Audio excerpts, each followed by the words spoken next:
It is hard to believe, but it was 7 years ago this week that one of Wall Street's biggest investment banks went bankrupt, triggering a meltdown on Wall Street and the worst economic crisis since the Great Depression. And in the months that followed, millions of Americans lost their jobs, their homes, and the savings they'd worked so hard to build.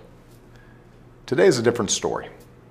Over the past 5.5 years, our businesses have created more than 13 million new jobs. The unemployment rate is lower than it's been in over 7 years. Manufacturing is growing, housing is bouncing back. We've reduced our deficits by 2/3, and 16 million more Americans now know the security of health insurance. This is your progress. It's because of your hard work and sacrifice that America's come back from crisis faster than almost every other advanced nation on earth. We remain the safest, strongest bet in the world.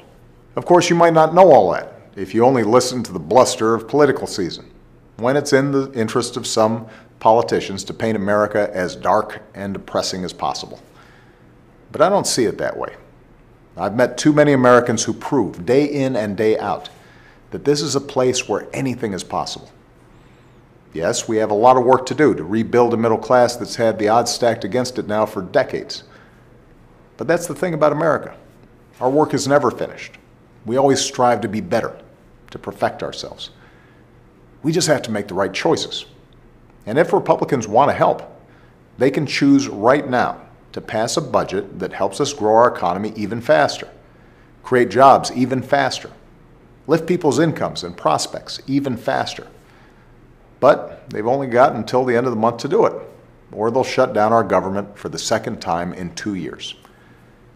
Democrats are ready to sit down and negotiate with Republicans right now. But it should be over legitimate issues, like how much do we invest in education, job training, and infrastructure, not unrelated ideological issues like Planned Parenthood. We need to set our sights higher than that. We need to reverse harmful cuts to middle-class economic priorities, close loopholes that benefit only a fortunate few at the top, and invest more in the things that help our entire economy grow. There is nothing principled about the idea of another government shutdown. There's nothing patriotic about denying the progress you've worked so hard to make. America is great right now, not because of our government or our wealth or our power, but because of everyone who works hard every day to move this country forward. Now Congress needs to work as hard as you do. The creative arts have always occupied a strange space in our country. There are countless brilliant minds turning out unconventional work and different perspectives every day. But at the same time, there are traditionalists and conservatives